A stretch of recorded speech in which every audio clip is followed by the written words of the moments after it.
क्या आपके पास कभी ऐसा राज था जिसे जानने की कोशिश में आप खुद को खो बैठे?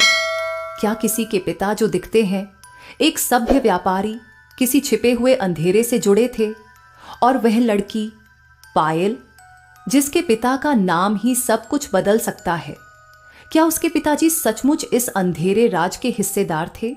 आपने अभी तक इस कहानी का पहला पार्ट, दूसरा पार्ट और तीसरा पार्ट नहीं देखा है तो इस वीडियो के डिस्क्रिप्शन में उस सभी पार्ट का लिंक है। हम लोगों ने अभी तक देखा है सुरेश उस कॉलेज का चपरासी था। समीर निराश होकर बाहर की ओर मुड़ने लगा, तभी सुरेश की आवाज से उसके कदम सहसा रुक गए।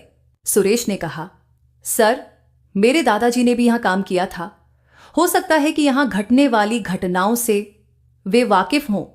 फिर उसने अपने दादाजी के बारे में बताया। साथ में समीर को यह बात भी पता चली कि उसके पिताजी की बीमारी के कारण कुछ साल पहले ही मृत्यु हो गई थी। घर में वह और उसके दादाजी ही थे जिन्होंने बिस्तर पकड़ा हुआ था। सुरेश के पिता की मृत्यु की बात सुनकर समीर ने संवेदना जताई। फिर अगले दिन घर पे आने को कहकर वहां से चला गया। समीर सुरेश से उसके घर का पता लेना नहीं भूला। घर पहुंचा तो देखा कि मां घर के आगे बेचैनी की अवस्था में चहलकदमी कर रही है। जैसे ही उन्होंने समीर को देखा, उनकी जान में जान आई। असल में सुबह सुबह ही वह बिना बताए घर से निकल गया था। मां को उसने कुछ नहीं बताया था। मां ने कहा, क्या बात है बेटे, इधर कुछ दिनों से देख रही हूं तू बड़ा परेशान है, कोई बात हो तो बता दे। टाल मटोल करते हुए उसने बात को घुमाने की कोशिश की।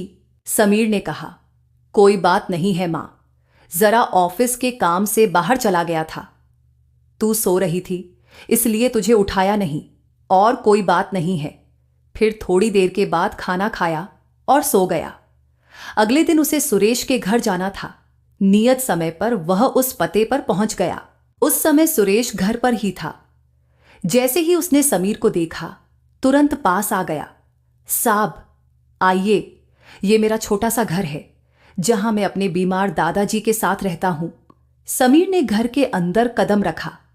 आसपास नजर दौड़ाई तो घर बहुत व्यवस्थित लगा। तभी अंदर के कमरे से खांसने की आवाज आई।